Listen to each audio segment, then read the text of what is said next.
सिरोही जिले में 4 चांद लगे हैं। एक बार जोरदार तालियों से आदरणीय ताई का हम स्वागत और अभिनंदन करते हैं। मंच पर उपस्थित आदरणीय एमपी साहब, सभी मेरे नवनियुक्त हो रहे होंगे।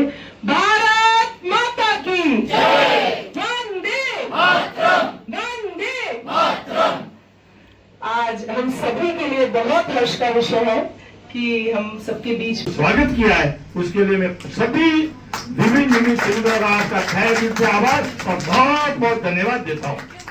एक बार पुनः मैं आपका सभी का इतना ही क्या, मुझे तो हमेशा ये लगता है कि जब जब मैं राजस्थान आती हूँ तो मुझे हमेशा ये फील होता है कि जैसे मैं मेरे मायके में आई हूँ।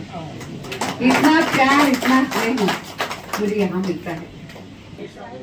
इसलिए मैं अब आपको गीता जी, मैं चाहूंगी कि आप अपने विचार हमारे को भी दें। महिला आयोग सभी जताई जी, हमारे जिला अध्यक्ष रक्षा जी भंडारी, डॉक्टर रक्षा जी भंडारी, हमारे एमपी साहब नंबर राम जी, जिसके लिए मैं इनकी ग्रेट फैन हूँ, महावंदनी पूरा सभी आए हुए सभी को मेरा नमस्कार, कोटि कोटि प्रणाम। मैं ये कहूँगी बहुत बड़ा हमारे लिए अच्छा दिन है, क्योंकि महिलाएं हैं, महिलाओं के बिना कोई फैमिली हो ही नहीं सकती है। अभी विजयदाई जी जो राष्ट्रीय अध्यक्ष है वो माउंट आबू में आई है। अगर जो राष्ट्रीय महिला अध्यक्ष हमारी 2-3 बातें समझ ले, सोच ले कि जो एक राष्ट्रीय महिला अध्यक्ष हमारी, मैं कुछ भी ज्यादा डिटेल में नहीं बोलूंगी, मैं 2-3 बातें कहना चाहूंगी कि जो दुनिया में ब्रोथल्स हर जगह चलते हैं, हर कंट्री में चलते रहे हैं, लेकिन लाइसेंस वे में चलते हैं, इंडिया में चल रहे हैं।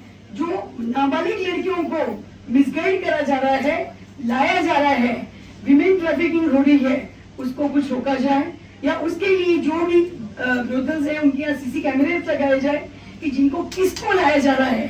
12 साल की लड़कियां, 14 साल की लड़कियां, 16 साल की लड़कियां, उनको लाया जाए। अगर हमारी व्यथा सुनेंगे तो हमें बहुत आनंद होगा।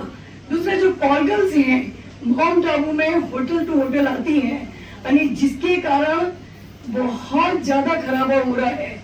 माउंट आबू बैंकॉक जैसे बनने जा रहा है, उस पर कुछ रोका जाए। जो अगर हम इंडिया के अलावा कोई भी कंट्री में जाएंगे तो वहाँ सिटी में, टाउन में, कहीं भी कचरे के ढक, गार्बेज के ढक कहीं नहीं मिलेंगे, और नहीं होने के कारण कोई भी गाय है वो कचरा और गार्बेज, प्लास्टिक, सैनिटरी पैड, बच्चों की गंद कहीं कुछ नहीं खाती है। अरे नहीं वो दूध कैंसरस बन रहा है, नहीं वो मिठाइयाँ कैंसरस बन रही है, अरे नहीं मतलब कि इतनी कैंसर फैल रहा है। इंडिया में आज भी इस 21वीं सेंचुरी में गायें प्लास्टिक खा रही है, गार्बेज खा रही है। अगर ये जो प्रशासन और महिलाएं मिल जाए तो पूरी दुनिया का साथ हमारे साथ हो जाए, यानी इंडिया जबरदस्त आबाद हो जाए। तो मैं कहना चाहूंगी विजयदाई जी से कि किसी भी तरह से आप मतलब कि एक जागृति लाई जाए महिलाओं में। आपका संदेश बहुत बड़ा संदेश रहेगा।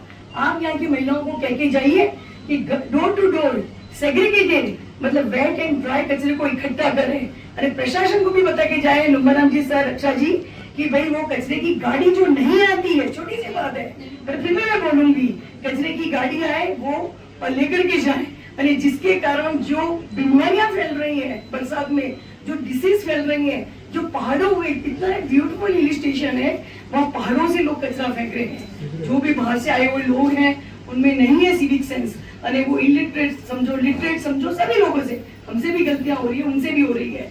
तो कचरा को नहीं फेंका जाए, नहीं मतलब किस तरह से करा जाए, यानी इसका बहुत।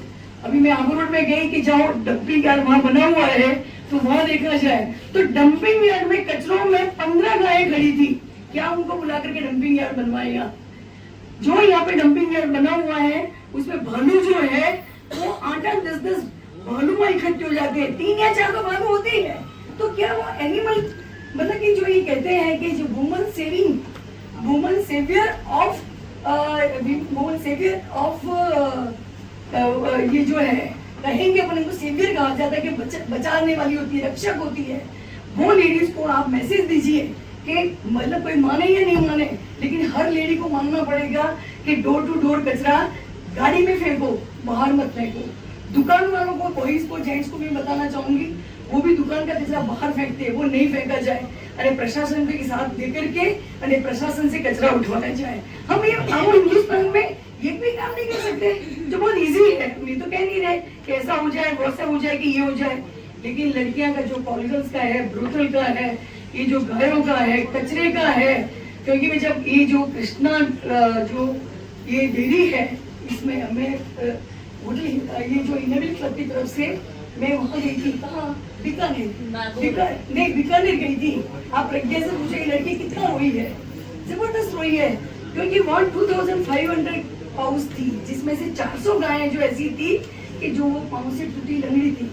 जो हाईवे होता है वो हाईवे पे गायों का एक्सीडेंट हो रहा है। 200 जितनी गायें थी उस पर तेजाब फेंका गया था, 50 गायों पे लकड़ियों का वार हुआ था।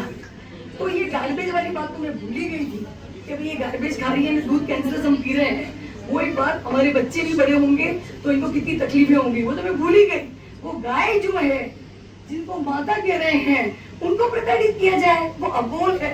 वो गाय पत्थरों के पास जाके बोलती है, हे पत्थर तुझे पूजा जाता है, तुझे भगवान बना के पूजा जाता है और यही पत्थर मुझ पे फेंका जाता है। मैंने क्या गलती करी है, मैंने क्या गलती करी है? वो गलती हमारी मानव की है, वो गलती हमारी महिलाओं की है। मैं ये कहना चाहूंगी, तो आप हमारी राष्ट्रीय अध्यक्ष हैं, तो आप ही हमारी सभी महिलाओं को, हिंदुस्तान की सारी महिलाओं को वो करवाइए। अध्यक्षा जी से भी निवेदन करूंगी कि ये भालुओं को बचाया जाए, गायों को बचाया जाए और हिल स्टेशन सुंदर बनाया जाए। धन्यवाद। मेरी मन की बातें कही।